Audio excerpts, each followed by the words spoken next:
கர்த்தருடைய பரிசுத்த நாமத்திற்கு மகிமை உண்டாவதாக. அறுப்பின் நேரம் மேற்கோள்கள் பாகம் 2. ஆப்பிரிக்கா மற்றும் இந்தியாவுக்கு வரப்போகிற இந்த மகத்தான கூட்டங்களை குறித்து கர்த்தர் அதை ஒரு மகத்தான காரணியாக்கி சகோதரன் பிரண்ணாமை கிட்டத்தட்ட 3 மணி நேரமாக அதை குறித்து முக்கியத்துவப்படுத்தி வலியுறுத்தி கூறினார் என்பதை நீங்கள் கவனிக்க வேண்டும். எந்த அளவுக்கு என்றால், அவருடைய மனைவி அந்த அறைக்குள்ளாக சென்ற பொழுது, உள்ளே போகாதே, அங்கே ஒரு தரிசனம் போய்க் கொண்டிருக்கிறது என்று சொல்லி அவர்கள் எச்சரிக்கப்பட்டார்கள். சகோதரன் பிரண்ணாம் காட்சியை விட்டு போய்விட்டிருந்தாலும் இந்த ஆப்பிரிக்கா மற்றும் இந்தியாவில் இருக்கிற இந்த 3 லட்சம் மக்கள் ரட்சிக்கப்படுகிற அந்த கூட்டங்கள், அந்த காரியங்கள் இன்னுமாக நிறைவேற வேண்டியதாயிருக்கிறது. ஆனால் அது நிறைவேறியே ஆகும். இப்பொழுது மேற்கோள் வில்லியம் பிரண்ணாம். மேலும் இப்பொழுது இந்த தரிசனத்தை சொல்லி முடிக்க வேண்டும் என்றால், எனக்கு முன்பாக அது திறந்து காண்பிக்கப்பட்டதை நான் பார்த்தேன். மேலும் ஒரு மனிதன் என்னிடத்தில் வந்தான். அவனுடைய கையில் சில காகிதங்கள் இருந்தன. அவன் அந்த காகிதங்களை எடுத்து இப்படியாக சொல்லி, உன்னுடைய எதிர்காலம் எவ்விதமாக இருக்கும் என்று நீ அவ்வளவாக நினைத்துக் கொண்டிருந்தாய் இல்லையா என்று சொல்லி அவன் அந்த காகிதங்களை இப்படியாக தூக்கி எறிந்தான். அவைகள் அப்படியே ஆகாயத்தில் பறந்தன. நான் அதை என்னுடைய வேதாகமத்தில் எழுதி வைத்திருக்கிறேன். அது எப்படியாக நம்முடைய ஆலயத்தின் மூலைக்கல்லுக்குள்ளாக எழுதி வைக்கப்பட்டிருக்கிறதோ அதே போல அது கடைசி நாட்களில் என்ன சம்பவிக்கும் என்பதை குறித்தது. மேலும் அது என்னவாக இருந்தது என்று உங்கள் ஒவ்வொருவருக்கும் தெரியும். அது அப்படியே சரியாக வார்த்தையாக இருந்தது. அது அதே விதமாக இருக்கும் என்று அவர் சொன்னார். உன்னுடைய எதிர்காலம் தெளிவாக இருக்கிறது. மேலும் அவர் சொன்னார், நீ உனக்கு இருந்த அந்த தொல்லையை குறித்து சிந்தித்துக் கொண்டிருந்தாய். அதெல்லாம் உன்னை விட்டு போய்விடும். அது இனிமேல் உன்னிடம் இருக்காது. அதன் பிறகு அவர் வேறொரு காரியத்தை சொன்னார். அதாவது, உன்னுடைய ஆராதனைகளை எப்படி நடத்துவது என்று நீ ஆச்சரியப்பட்டு கொண்டிருந்தாய். அதன் பிறகு அவர் என்னை அந்த தென்னாப்பிரிக்காவில் இருக்கிற அந்த டர்பன் கூட்டங்களில் அமர வைத்தார். அங்கே நமக்கு 1 லட்சம் பேர் அந்த கூட்டங்களில் கூடி வந்தார்கள். அதுதான் அந்த கடைசி கூட்டம். கர்த்தர் செய்த காரியங்களை அவர்கள் கண்டபொழுது, அவர் எப்படியாக அந்த பெரிதும் மகத்தானதுமான கிரியைகளை செய்தார் என்பதை அவர்கள் கண்டபொழுது, ஒரே நாளில் 30,000 மனமாற்றங்கள் நமக்கு உண்டாயிருந்தன. மேலும் அதே இடத்தில் நான் அங்கே மறுபடியும் உட்கார்ந்து கொண்டிருந்தேன். அவர் எனக்கு வேறொரு பெரும் கூட்டத்தை எனக்கு காண்பித்தார். அந்த கூட்டம் அப்படியே கடந்து போய் கொண்டிருந்தது போல எனக்கு காண்பிக்கப்பட்டது. அதன் பிறகு அவர் என்னை இந்த பக்கமாக திருப்பினார். அப்பொழுது ஒரு தூதன் கையில் மின்னிக் கொண்டிருந்த ஒரு விளக்கோடு கூட இறங்கி வந்தான். அப்பொழுது அங்கே கடலை போல திரளான ஜனங்களை நான் கண்டேன். அவர்கள் எல்லாரும் இந்திய உடையை தங்கள் மேல் சுற்றி கொண்டிருந்த இந்தியர்களாயிருந்தனர். அவர் என்னிடம் சொன்னார். மேலும் அந்த தூதன் எனக்கு மிகவும் அருகில் வந்தான். நான் கேட்டேன், இந்த ஜனங்கள் எல்லாரும் யார் என்று. அப்பொழுது அவர், என் பக்கமாக நின்றிருந்த அந்த இன்னொரு தூதன், பின்னால் அந்த படத்தில் நீங்கள் பார்க்கிறீர்களே அந்த தூதன், நல்லது, அவன் என் அருகில் வந்து அவன் சொன்னான், அங்கே அந்த கூட்டத்தில் 3 லட்சம் பேர் இருக்கிறார்கள் என்று. இப்பொழுது நீங்கள் உங்கள் வேதாகமத்தில் அதை குறித்து வைத்துக் கொள்ளுங்கள். அதை குறித்துக் கொள்ளுங்கள். குறித்து கொண்டு அந்த தகவல் என்னவாக இருக்க போகிறது என்று கவனியுங்கள். நான் இந்தியாவில் இருந்து திரும்பி வந்த பொழுது அங்கே 3 லட்சம் மக்கள் ஒரு கூட்டத்தில் ஒரே நேரத்தில் கலந்து கொள்வார்கள். அந்த கூட்டத்தில் ஒரே நேரத்தில் 1 லட்சம் பேர் மனமாற்றம் அடைகிறதை நான் எதிர்பார்க்கிறேன். பாருங்கள், அந்த ஒரு காரியம்தான் அங்கே கம்யூனிச அலையை தடுத்து நிறுத்தக்கூடியதாயிருக்கும். அங்கே 40% இந்தியர்கள் ஏற்கனவே கம்யூனிசக்காரர்களாக மாறிவிட்டனர். இஸ்ரவேல் தன்னுடைய சுய தேசத்தில் என்கிறதான செய்தி 1953 வருடம். கூர்ந்து கவனியுங்கள் சகோதர சகோதரிகளே. இதை குறித்துதான் தேவனுடைய ஊழியக்காரன் அன்றொரு இரவில் பேசிக் கொண்டிருந்தார். இப்பொழுது மேற்கோள் பாருங்கள். நான் இதை மரியாதையோடு கூட சொல்லுகிறேன். சபையானது வாசிப்பதை காட்டிலும், எழுதுவதை காட்டிலும், கணிதத்தை காட்டிலும், மேலும் சுவிசேஷத்தின் இயற்கையான பக்கத்தை காட்டிலும் மேலான ஒன்றை உற்பத்தி செய்ய முடியவில்லை என்றால் அந்த இந்தியர்கள் அவர்கள் முடிந்து போனார்கள். அந்த இந்தியர்கள் அந்த ஆப்பிரிக்கா பழங்குடிகள் போல தேவனுடைய வல்லமையை கிரியையில் செய்து காண்பிக்கப்படுகிறதை அவர்களும் காண வேண்டும். இஸ்ரவேல் தன் சுய தேசத்தில் என்கிறதான செய்தி 1953. இப்பொழுது மேற்கோளுக்கு வெளியே. இப்பொழுது சகோதரன் பிரண்ணாம் தன்னுடைய அறுவடையின் பயணத்தில் வெளிநாடுகளில் இருந்த பொழுது அதை நாம் பார்க்கலாம். அங்கே ஒரு சுவாரஸ்யமான காரியம் சம்பவித்தது. இப்பொழுது மேற்கோள்.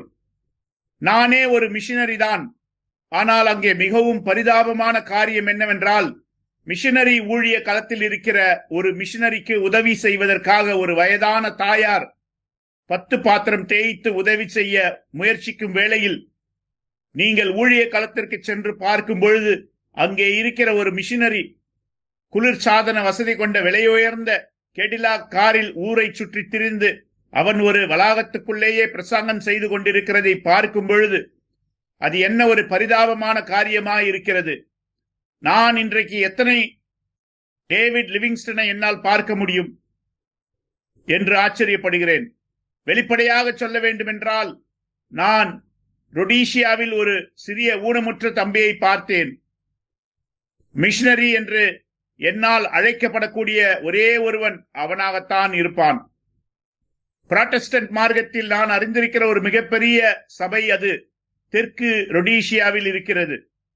நான் அந்த பக்கமாக வந்து கொண்டிருந்த பொழுது அங்கே எனக்கு ஒரு கூட்டம் உண்டாயிருந்தது. மேலும் அங்கே அந்த அமெரிக்க பாஸ்போர்ட்டை நான் பார்த்தேன்.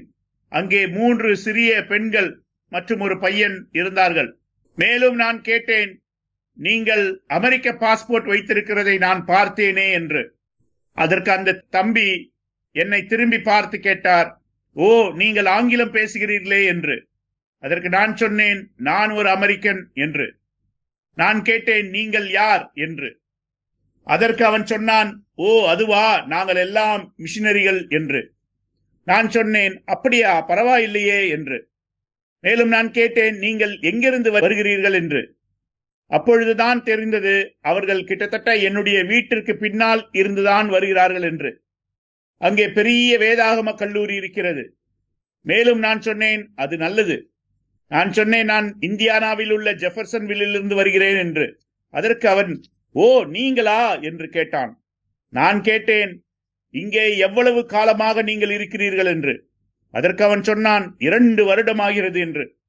மேலும் நான் கேட்டேன், நீங்கள் இங்கே வந்ததிலிருந்து கிறிஸ்துவுக்காக எத்தனை ஆத்துமாக்களை ஆதாயப்படுத்தி இருக்கிறீர்கள் என்று.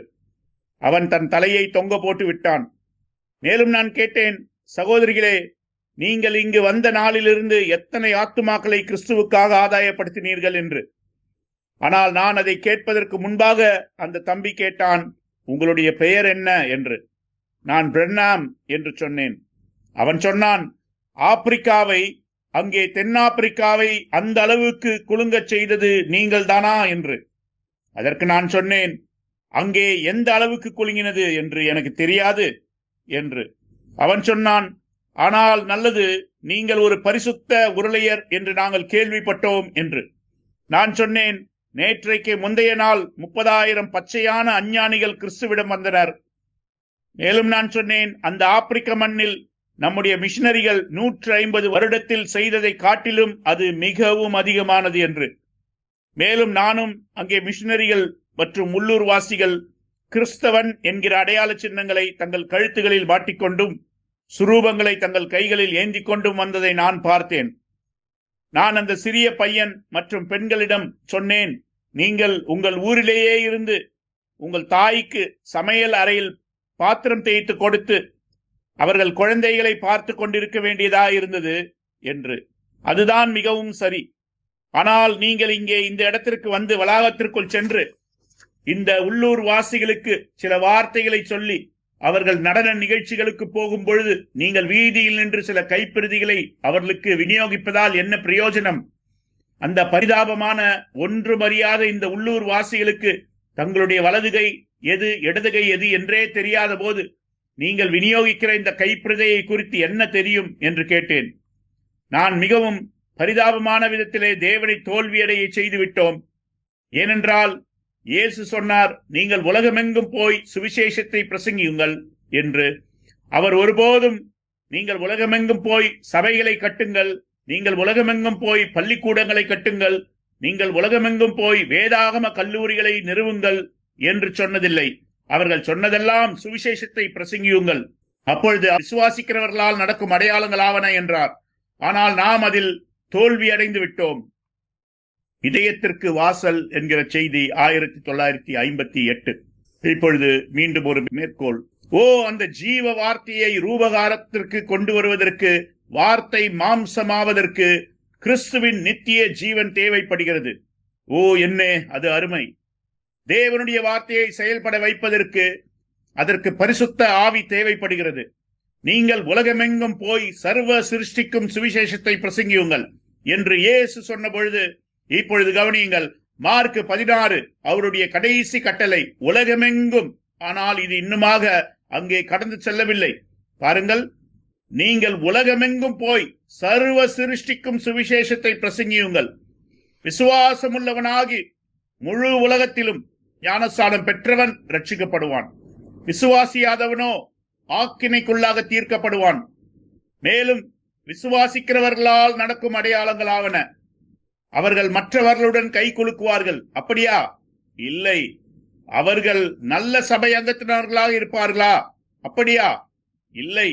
என் நாமத்தினாலே அவர்கள் பிசாசுகளை துரத்துவார்கள், நவமான பாஷைகளை பேசுவார்கள், சர்ப்பங்களை எடுப்பார்கள், சாவுக்கேதுவான யாதொன்றை குடித்தாலும் அது அவர்களை சேதப்படுத்தாது, வியாதியஸ்தர்கள் மேல் கைகளை வைப்பார்கள், அப்பொழுது அவர்கள் சொஸ்தமாவார்கள். என்னே, எவ்வளவு தூரம்! சர்வ சிருஷ்டிக்கும், எந்த அளவு? உலகமெங்கும் அவர் திரும்பி வருகிற வரைக்கும் இந்த அடையாளங்கள். நான் என் பிதாவினிடத்திற்கு போகிறபடியால் என்னை விசுவாசிக்கிறவன் நான் செய்கிற கிரியைகளை தானும் செய்வான், இவைகளை பார்க்கிலும் பெரிய கிரியைகளை செய்வான். நாம் எப்படி அதை விட்டு கடந்து செல்ல முடியும்? அது நான் சொல்லக்கூடியதை காட்டிலும் அதிகமானதாயிருக்கிறது. விளக்கை போடக்கூடிய ஒரு மனிதன் என்கிறதான செய்தி 1963. இப்பொழுது மேற்கோள். இப்பொழுது நான் உங்கள் காணிக்கைகளுக்காக என் இருதயத்தின் ஆழத்திலிருந்து உங்களுக்கு நன்றிகளை ஏறெடுக்கிறேன். நான் தேவனை மைமைப்படுத்துவதற்காக என்னால் இயன்ற எல்லாவற்றையும் செய்வேன். மேலும் இங்கே திரும்பி வருவதற்காக என்னால் முடிந்த அளவுக்கு எல்லாவற்றையும் செய்ய முயற்சி செய்வேன். நிச்சயமாக இந்த பிற்பகல் தான் நான் உங்களுக்கு அந்த தரிசனத்தை குறித்து சொன்னேன். அது ஒரு கூட்டம் உண்டாயிருக்கும். அது எங்காவது ஒரு இடத்தில் நான் நடத்துவேன். மேலும் நான் விசுவாசிக்கிறேன் அது இந்தியாவில் தான் என்று. அது பம்பாய்க்கு அருகில், அதாவது அங்கே 3 லட்சம் மக்கள் அந்த கூட்டத்தில் கலந்து கொள்வார்கள். ஆனால் அங்கு எத்தனை மனமாற்றங்கள் இருக்கும் என்று எனக்கு தெரியவில்லை. அந்த கூட்டங்களிலே ஒருவேளை அது 1,50,000 மனமாற்றங்கள் வரை இருக்கலாம். 2 லட்சம் மக்கள் ரட்சிக்கப்படலாம். இந்த பிற்பகலிலும் இரவிலும் மீந்த துணிக்கைகள் அவை அந்த நோக்கத்திற்காக பயன்படுத்தப்படும். மேலும் அந்நாளிலே தேவன் நீங்கள் கொடுத்த காணிக்கைகளுக்காக உங்கள் ஒவ்வொருவருக்கும் பலன் அளிப்பார். அதுதான் என்னுடைய ஜெபமாக இருக்கிறது. தேவன் தம்முடைய வரங்களை குறித்து சாட்சி பகிர்தல் என்கிறதான செய்தி 1952. இப்பொழுது மேற்கோள். எனக்கு ஒரு கூட்டம் இருந்தது, அதற்குத்தான் நான் போய்கொண்டிருக்கிறேன். மேலும் அந்த கூட்டம் எங்கே என்று எனக்கு தெரியும். அந்த கூட்டம் அது தென்னாப்பிரிக்காவில் இருக்கிறது, மற்றொன்று அது இந்தியாவில். ஆனால் அது உண்மையில் மிகப்பெரிய ஒன்றாயிருக்க போகிறது. அங்கேதான் தேவன் 3 லட்சம் மக்களுக்கு தம்மை தெரியப்படுத்த போகிறார். தேவகுமாரனில் விசுவாசம் என்கிறதான செய்தி 1952. மேற்கோள். மேலும் நான் இந்த இடத்திற்கு வந்திருப்பது தேவன் எனக்கு தந்த ஊழியத்தின்படி தற்பொழுது நாம் எந்த காலகட்டத்தில் இருக்கிறோம் என்பதை உங்களுக்கு விளக்கி கூறுவதற்காக. மேலும் நான் இதை நம்முடைய கூடாரத்திலிருந்து பதிவு செய்ய வேண்டும் என்று விரும்பினேன். அது கடந்த இளவேநீர் காலத்தின் போது என் இருதயத்திற்குள்ளாக வந்தது. ஆனால் நான் இங்கே திரும்பி வரும் வரைக்கும் காத்திருந்தேன். ஏனென்றால் அது உலக மக்களுக்காக அனுப்பப்படும்படியாக, இங்கே ஒலிநாடாக்களில் பதிவு செய்யப்படும்படியாக. இப்பொழுது அது சுமார் 32 வருடங்களுக்கு முன்பாக, அப்பொழுது கர்த்தராகிய இயேசு இப்பொழுது நான் நின்று கொண்டிருக்கிற இந்த இடத்திலிருந்து சரியாக ஒரு 150 கஜ தூரத்தில் நின்று கொண்டு, அந்த 8வது எண் உள்ள பெண் தெருவில், ஜெஃபர்சன்வில்லே, நான் இந்த கூடாரத்தின் மூலைக்கல்லை பிரதிஷ்டை செய்த போது, அப்பொழுது அது வெறுமனே ஒரு சேற்று நிலமாக இருந்தது. அப்பொழுது எனக்கு இடது பக்கம் உள்ள அந்த பக்கமாக சற்று தள்ளி அங்கேதான் நான் வாழ்ந்து வந்தேன். அது எனக்கு திருமணம் ஆவதற்கு முன்பு. நான் அப்பொழுது என் தகப்பனாரோடும் என் தாயாரோடும் வாழ்ந்து வந்தேன்.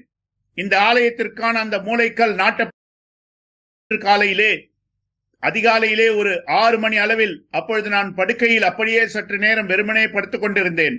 என் இருதயம் முழுவதும் சந்தோஷத்தினால் நிறைந்தவனாய், நான் பிரசங்கிக்கத்தக்கதாக எனக்கென்று கர்த்தர் ஒரு கூடாரத்தை கொடுக்க போகிறார் என்பதை நினைத்துக் கொண்டு, அந்த மகத்தான வேலையை குறித்து சிந்தித்துக் கொண்டு நான் அப்படியே படுக்கையில் படுத்துக் கொண்டிருந்தேன். கர்த்தராகிய இயேசு என்னை எழுப்பினார். அப்பொழுது நான் வெறுமனே ஒரு வாலிப பையன். மேலும் அப்பொழுது நான் ஒரு பெண்ணுடன் பழகி கொண்டிருந்தேன். அவள் சீக்கிரத்திலேயே வருகின்ற வருடத்திலேயே என்னுடைய மனைவியாக போகிறவளாய் இருந்தாள். அப்பொழுதுதான் நாங்கள் அந்த மூலைக்கல்லை நாட்டினோம். மேலும் எனக்கு நினைவிருக்கிறது, அன்று காலையிலே நான் விழித்துக் கொண்ட பொழுது நான் அப்படியே அறையில் படுத்துக் கொண்டிருந்தேன். அது மேலே உள்ள அங்கே இருக்கிற அந்த 7வது தெருவில் அப்பொழுது ஏதோ ஒன்று, நீ எழுந்து காலூன்றி நில் என்று என்னிடம் சொன்னது. நான் அப்பொழுது எழுந்து நின்றேன். அப்பொழுது நான் பார்த்தேன், அது எப்படி இருந்ததென்றால், அது ஒரு பெரிய இடம். அங்கே ஒரு ஆறு ஓடிக்கொண்டிருந்தது. அது அந்த பள்ளத்தாக்கின் ஊடாய் பாய்ந்து கொண்டிருந்தது. அப்பொழுது நான் அந்த ஆற்றண்டைக்கு இறங்கி சென்றேன். மேலும் நான் புரிந்து கொண்டேன், அது யோவான் ஞானசானம் கொடுத்த இடம் என்று. மேலும் அவர்கள் இப்பொழுது அதை ஒரு பன்றி கொட்டையாக மாற்றிவிட்டிருந்தார்கள். நான் அதை குறித்து மிகவும் சங்கடப்பட்டேன். அப்படியாக நான் எனக்குள் சொல்லிக் கொண்டேன், இப்படியெல்லாம் செய்திருக்க கூடாது என்று.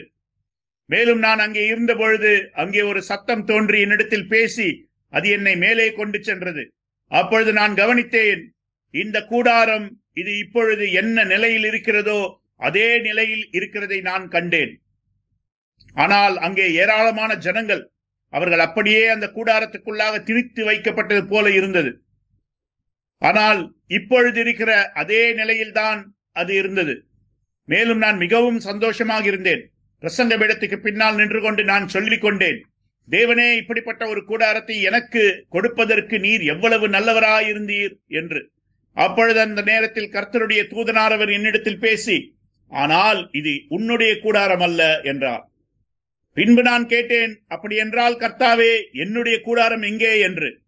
அப்பொழுது அவர் என்னை மறுபடியும் ஆவிக்குள் மேலே கொண்டு சென்றார். அங்கே ஒரு தோப்பு இருந்தது. அவர் அங்கே என்னை உட்கார வைத்தார். அப்பொழுது அங்கே தூரத்தில் அந்த தோப்புக்குள்ளாக அங்கே மரங்கள் வரிசை வரிசையாக அப்படியே ஒரே மட்டமாக நடப்பட்டிருந்தன. அவை சுமார் 20 அல்லது 30 அடி உயரம் கொண்ட மரங்களாக இருந்தன. அவைகள் பழ மரங்களைப் போல காணப்பட்டன. மேலும் அங்கே பெரிய பச்சை நிற வாளிகள் இருந்தன. அப்பொழுது நான் அங்கே கவனித்தேன், என்னுடைய வலது பக்கத்திலும் என் இடது பக்கத்திலும் அங்கே வெறுமையான வாளிகள் 2 பக்கத்திலும் வைக்கப்பட்டிருந்தன. மேலும் நான் கேட்டேன், இதை குறித்து என்ன என்று. அதற்கு அவர், நீ இதற்குள்ளாக அவைகளை நட வேண்டும் என்று சொன்னார். ஆகவே நான் என் வலது பக்கத்தில் இருந்த ஒரு மரத்திலிருந்து ஒரு கிளையை உடைத்து அந்த வலது பக்கத்தில் இருந்த வாளிக்குள்ளாக நட்டேன். பிறகு என் இடது பக்கத்தில் இருந்த மரத்திலிருந்து ஒரு கிளையை உடைத்து இடது பக்கத்தில் இருந்த ஒரு வாளிக்குள்ளாக நட்டேன். உடனடியாக அவைகள் வானளாவிய உயரத்திற்கு வளர்ந்தன. அதன் பிறகு அவர், உன் கையை நீட்டி அந்த கனிகளை பறி என்று சொன்னார். அப்பொழுது என்னுடைய கையில் ஒரு மஞ்சள் நிற ஆப்பிள் பழம் விழுந்தது. அது மென்மையாக பழுத்திருந்தது. இன்னொரு கையில் மிகப்பெரிய ஒரு மஞ்சள் நிற பிளம் பழம் விழுந்தது. அது மென்மையாக பழுத்து காணப்பட்டது. அவர் சொன்னார், அந்த பழத்தை நீ சாப்பிடு என்றார், ஏனென்றால் அது இனிமையானது என்று. நான் அதிலிருந்து ஒன்றையும் எடுத்து சாப்பிட்டேன். அது மிகவும் அருமையாக இருந்தது. உங்களுக்கு அந்த தரிசனம் தெரியும். அது அந்த புத்தகங்களில் ஒன்றில் எழுதி வைக்கப்பட்டிருக்கிறது. நான் நினைக்கிறேன் அது ஜீவிய சரிதம் அல்லது தீர்க்கதரிசி ஆப்பிரிக்காவுக்கு விஜயம் செய்தல் என்கிற புத்தகத்தில். மேலும் அப்பொழுதுதான் நான் என் கைகளை நீட்டி தேவனுக்கு மகிமை என்று கத்திக் கொண்டிருந்தேன். அப்பொழுது திடீரென்று அங்கே அக்கினி ஸ்தம்பமானது இறங்கி வந்து அந்த மரங்களின் ஊடாக மேலாக நின்றது. மேலும் அங்கே பலத்த காற்று அடித்து மின்னல் பிரகாசித்தது. மேலும் காற்று மிகவும் பலமாக அடித்தது. அந்த மரங்களிலிருந்து இலைகள் எல்லாம் உதிர ஆரம்பித்தது. நான் அப்படியே நீண்ட தூரம் நோக்கி பார்த்தேன். அது இந்த கூடாரம் இப்பொழுது அமைக்கப்பட்டிருக்கிற இதே விதத்தில் காணப்பட்டது. அங்கே முடிவிலே பிரசங்க பீடம் இருக்கும் இடத்திலே அங்கே 3 மரங்கள் இருந்தன. மேலும் அந்த 3 மரங்களும் 3 சிலுவைகளாக மாறின. அப்பொழுது நான் கவனித்தேன், அந்த பிளம் மற்றும் ஆப்பிள் பழங்கள் எல்லாம் அங்கே நடுவில் இருந்த அந்த சிலுவையில் ஒரே கொலையில் சேர்ந்தன. நான் என்னுடைய உரத்த குரலில் கத்திக்கொண்டு மத்தியில் இருந்த அந்த சிலுவையில் அருகில் வேகமாக ஓடிச் சென்று அந்த சிலுவையின் மேல் விழுந்து அல்லது அதன் பக்கத்தில் விழுந்து என் கைகளை அதன் மேல் போட்டு அதை அணைத்துக் கொண்டேன். அப்பொழுது காற்று அசைய ஆரம்பித்தது. மேலும் அந்த சிலுவையின் மேலே இருந்து பழங்கள் கீழே கொட்டத் துவங்கின. அவையெல்லாம் என் மீது கொட்டின. நான் மிகவும் சந்தோஷப்பட்டு களிகூர்ந்து கொண்டிருந்தேன். மேலும் அது சொன்னது, அந்த கனியை எடுத்து புசி, ஏனென்றால் அது மிகவும் இனிமையானது என்று. அதன் பிறகு அந்த அக்கினியானது சுழன்று கொண்டு வந்து சொன்னது, அறுப்பு மிகுதி, ஆட்களோ குறைவு என்று. மேலும் அவர் சொன்னார், நீ இந்த தரிசனத்தை விட்டு உன் சுய நினைவுக்கு வரும்பொழுது அல்லது இதை விட்டு வெளியே வரும்பொழுது தீமோத்தேயு புத்தகத்தை வாசி என்றார். 2 தீமோத்தேயு என்னுடைய ஊழியத்தின் தற்போதைய கட்டம் என்கிறதான செய்தி 1962. சகோதரன் பிரண்ணாம் வேத வசனத்தை மேற்கோளிடுகிறார். இப்பொழுது எத்தனை பேருக்கு அது தெரியும்? அவருடைய அறுவடையில் அந்த மனமாற்றம் அடைந்தவர்களை அவர் அனுப்புவதற்கு ஒரு இடமும் இல்லாமல் இருந்தது. அவர் அவர்களுடைய சொந்த வாளியில் அவர்களை நட்டார். ஆனால் ஒரு பெரிய அறுவடை வந்து கொண்டிருக்கிறது என்று நாம் அறிந்திருக்கிறோம். மேலும் அநேக நூற்றுக்கணக்கான, ஆயிரக்கணக்கான, லட்சக்கணக்கான ஜனங்களை சகோதரன் பிரண்ணாம் அவர்களுடைய சொந்த வாளிகளிலேயே நட்டார். ஏனென்றால் அவர்களை அனுப்புவதற்கு அவருக்கு ஒரு இடம் இல்லாதிருந்தது. இந்த பழங்களின் அறுவடை அந்த அக்கினி ஸ்தம்பத்தை கொண்டும் பரலோகத்திலிருந்து வரும் பலத்த காற்று அடிக்கிற முழக்க போன்ற ஒரு சத்தத்தினாலும் செய்யப்படும். ஆமேன். மேற்கோள் வில்லியம் பிரண்ணாம். அது 1945 வருடம் மார்ச் மாதம் ஒரு காலையில் அதிகாலை சுமார் 3 மணி அளவில் கர்த்தராகிய இயேசு கிறிஸ்து எனக்கு ஒரு தரிசனத்தை கொடுத்தார். இதை அவர் எனக்கு பல முறை தந்திருக்கிறார். நான் அதற்காக மிகவும் தாழ்மையாக அவரை போற்றுகிறேன். இந்த தரிசனத்தின் துவக்கத்தில் நான் பார்ப்பதற்கு வடகிழக்கு நோக்கிய ஒரு சாலையில் நடந்து கொண்டிருந்தேன். அப்பொழுது ஆவியானவர் என்னை மேற்கு முகமாக திருப்பினார். நான் எனக்கு எதிராக ஒரு பெரிய மலையை பார்த்தேன். அது பார்ப்பதற்கு கர்த்தருடைய பர்வதத்தை போல் காணப்பட்டது. அதற்கு மேலே ஒரு கோபுரமும் இருந்தது.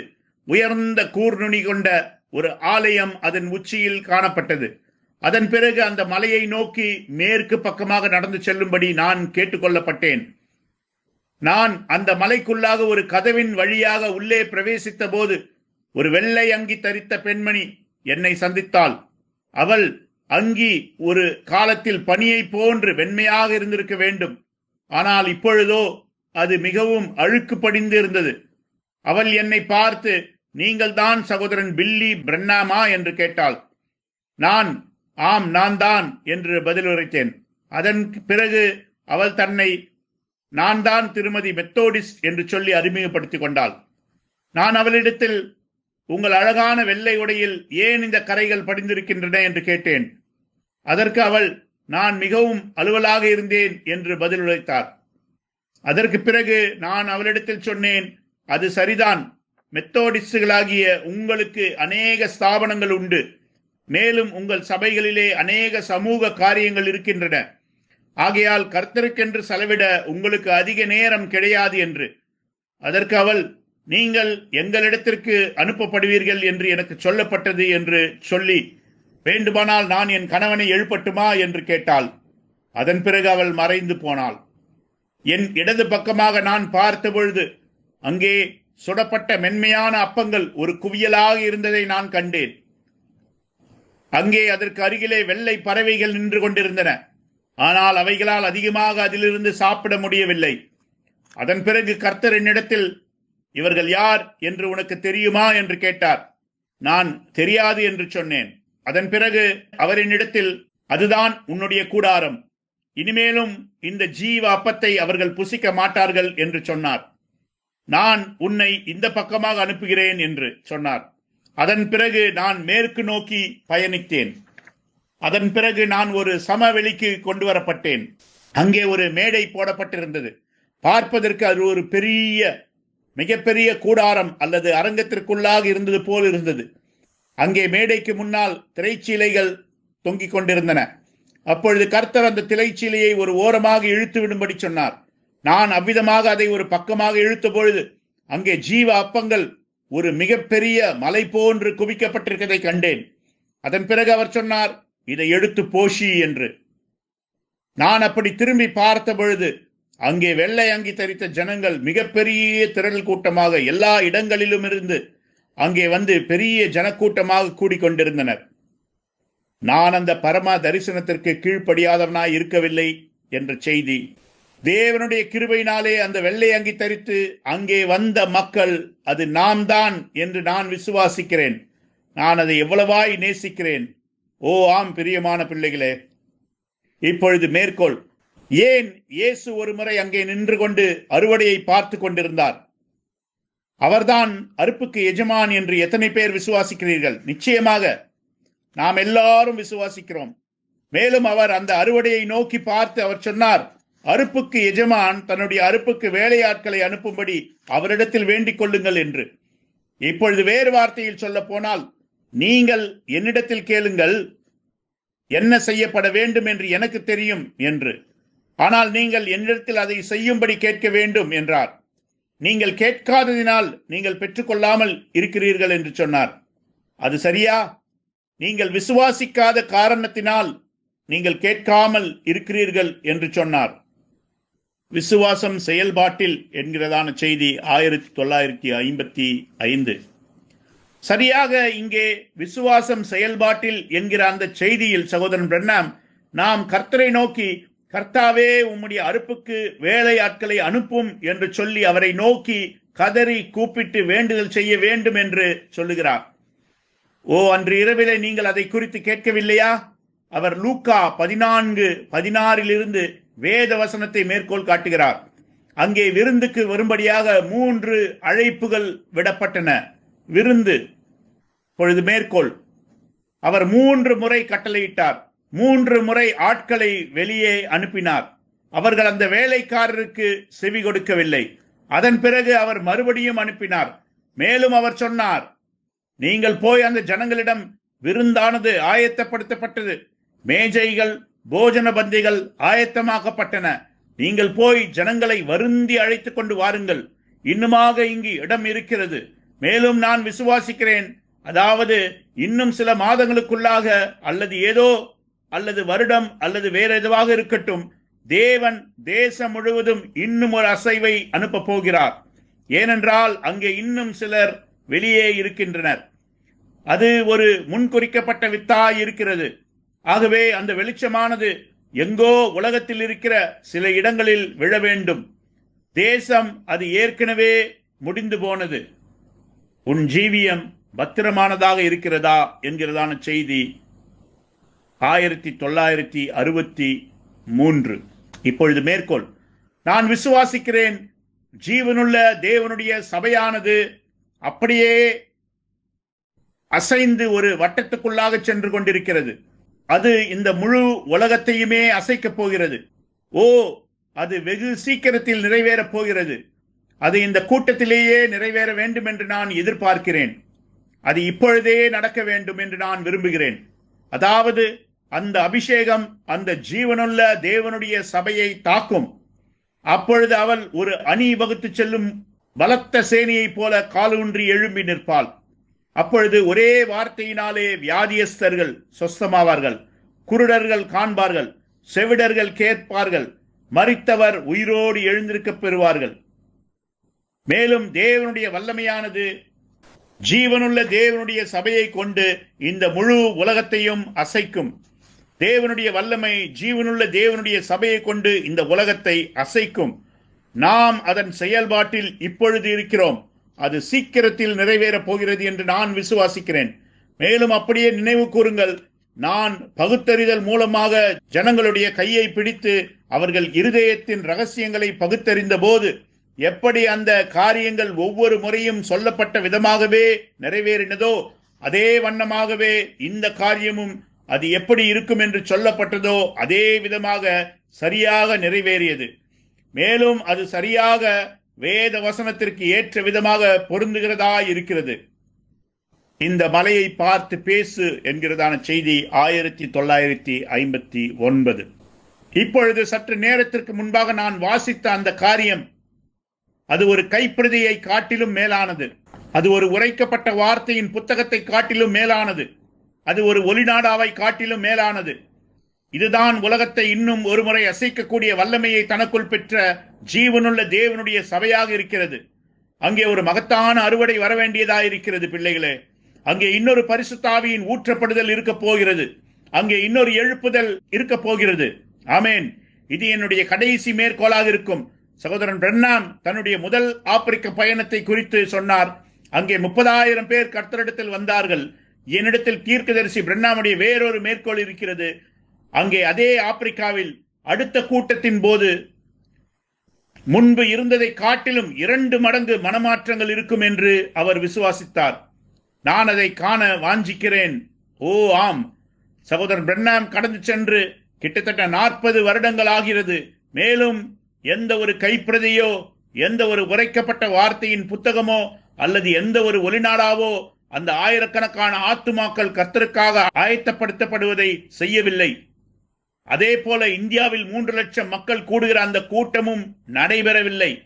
எந்த ஒலிநாடாவோ, எந்த கைப்பிரதியோ, எந்த ஒரு உரைக்கப்பட்ட வார்த்தையின் புத்தகமோ சகோதரன் பிரண்ணாம் தன்னுடைய முதல் ஆப்பிரிக்க பயணத்தில் ஆதாயப்படுத்தின ஆத்துமாக்களைப் போல 2 மடங்கு ஆத்துமாக்களை அறுவடை செய்யவில்லை. பிரியமானவர்களே, சகோதரன் பிரண்ணாம் கடந்து சென்று விட்டார். ஆனால் மணவாட்டியின் எழுப்புதல் இனி வரவேண்டியதாய் இருக்கிறது. இப்பொழுது மேற்கோள். அவர் தன்னுடைய படிப்பு, தன்னுடைய பயிற்சி எல்லாவற்றையும் பெற்றுக் கொண்டிருந்த பொழுதும் அவரால் இன்னுமாக எல்லா அதிகாரத்தையும் செயல்படுத்த கூடாமல் இருந்தது. ஏனென்றால் இன்னுமாக அது அவருக்கு கிடைக்கவில்லை. ஆனாலும் அவர் ஒரு குமாரன் தான். ஆனால் அவர் இன்னும் அந்த ஸ்தானத்தில் பொருத்தப்படாமல் இருந்தால் தேவன் அந்த சாவாமையின் அங்கியை அவர் மேல் போர்த்தினார். அது எதை காண்பிக்கிறது என்றால் அவர் அவரை ஏற்றுக்கொண்டார் என்பதை. அதைத்தான் தேவன் தம்முடைய குமாரர்களுக்கும் இந்த பூமியில் ஒரு நாளில் செய்வார். அவர் உன்னை ஒரு பக்கமாக அழைத்து, சபை நீ மாத்திரம் அவருக்கு கீழ்ப்படிந்து அவருடைய வார்த்தையில் தரித்திருந்து நீ அதை விசுவாசிப்பாய் என்றால் அவர் கர்த்தராகிய இயேசு கிறிஸ்துவின் வருகைக்கு முன்பு உன்னை சபைக்குள் ஸ்தாபிப்பார். கிறிஸ்து தனக்குள் பெற்றிருந்த எல்லா வல்லமையையும் அவருடைய சபைக்குள் இருக்கும். தேவனாக இருந்ததையெல்லாம் அவர் இயேசுவுக்குள் ஊற்றினார். இயேசுவாக இருந்ததெல்லாம் அவர் சபைக்குள் ஊற்றுகிறார். தேவன் தம்முடைய வேலையை நிறைவேற்ற விரும்புகிறார். அவர் அதை தன்னுடைய குமாரனுக்குள் அனுப்பினார். குமாரன் இப்பொழுது அந்த வேலையை முடிக்கப்பட வேண்டும் என்று விரும்புகிறார். அவர் அதை சபைக்குள் அனுப்புகிறார். மேலும் நான் என் பிதாவிலும் என் பிதா என்னிலும் நான் உங்களிலும் நீங்கள் என்னிலும் இருக்கிறதை அந்நாளிலே அறிவீர்கள். ஏனென்றால் தேவனுக்குள் இருந்த யெகோவாவுக்குள் இருந்த அதே வல்லமை இயேசுவுக்குள் இருந்தது. இயேசுவுக்குள் இருந்த அதே வல்லமை கிறிஸ்துவின் சரீரத்துக்குள்ளாக ஸ்தானத்தில் பொருத்தப்பட்ட அவருடைய குமாரர்களுக்குள் தங்கி இருக்கிறது. குமாரனை ஸ்தானத்தில் பொருத்துவது அவனை ஒரு இடத்தில் தனியாக அழைத்து தேவ தூதர்களுக்கு முன்பாக ஒரு சடங்கை நடத்தி கிறிஸ்துவின் சரீரத்துக்குள்ளாக அவன் என்னவாக இருக்கிறானோ அதே ஸ்தானத்தில் அவனை பொருத்துகிறார். அதன் பிறகு அந்த நபர் அந்த அதிகாரத்தை பெற்றுக் கொள்கிறார். நான் இதை உங்களுக்கு கூறட்டும். இன்று இரவிலிருந்து நீங்கள் என்னை ஒரு மதவெறியன் என்று கூட கருதலாம். நான் சொல்லிக் கொண்டிருக்கிற இந்த காரியம் ஒரு நாளிலே நடக்கும். சபைக்குள்ளாக ஒரு வல்லமை வைக்கப்படும். மேலும் அது இப்பொழுதே உள்ளே வந்து கொண்டிருக்கிறது. இவருக்கு செவி கொடுங்கள் என்கிறதான செய்தி 1960. அவரிடம் வல்லமை இருந்தது என்று எத்தனை பேர் கூறுகிறீர்கள்? ஆமையா, ஆப்பிரிக்காவில் ஒரே கூட்டத்தில் 30,000 ஆத்துமாக்களை கர்த்தருக்காக ஆயத்தப்படுத்த போதுமான வல்லமை அவருக்குள் இருந்தது. ஆமேன். இப்பொழுது மேற்கோள்: சபைக்குள்ளாக ஒரு வல்லமை வைக்கப்படும், மேலும் அது இப்பொழுதே உள்ளே வந்து கொண்டிருக்கிறது. அதாவது பரிசுத்த ஆவியானவர் ஜனங்களை அவ்வளவாக அபிஷேகிப்பார். அப்பொழுது அவர்கள் வார்த்தையை உரைப்பார்கள். அது அங்கேயே தன்னைத்தானே சிருஷ்டித்துக் கொள்ளும். ஆகவே சபைக்குள் இப்பொழுது வந்து கொண்டிருக்கிறதான அது போன்ற வல்லமையை நாம் கண்டதே இல்லை. அது ஒரு உண்மை என்று நான் அறிந்திருக்கிறேன். இந்த மலையை பார்த்து பெயர்ந்து போ என்று சொல்லி உன் இருதயத்தில் சந்தேகப்படாமல் நீ சொன்னதை பெற்றுக்கொள்வாய் என்று விசுவாசித்தால் நீ சொன்னதை பெற்றுக்கொள்வாய். சபையை ஸ்தானத்தில் பொருத்துதல். அங்கே சபைக்குள்ளாக பரிசுத்த ஆவியின் முழு வல்லமை வருகிறது. அப்பொழுது குறை கூறுபவர்களின் வாய்கள் அடைக்கப்படும். அது ஒரு குறுகிய காலத்துக்கு இருக்கும். இயேசு சரியாக மலையிலிருந்து இறங்கி வந்து நேராக கல்வாரிக்கு போகிறார்.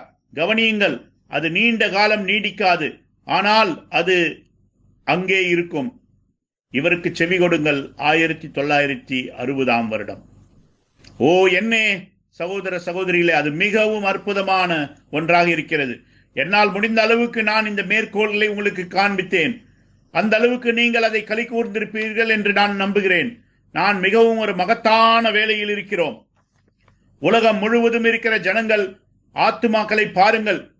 நான் விசுவாசிக்கிறேன் சீனாவில் மாத்திரம் 120 கோடி மக்கள். ஜப்பானில் எத்தனை கோடி என்று எனக்கு ஞாபகம் இல்லை.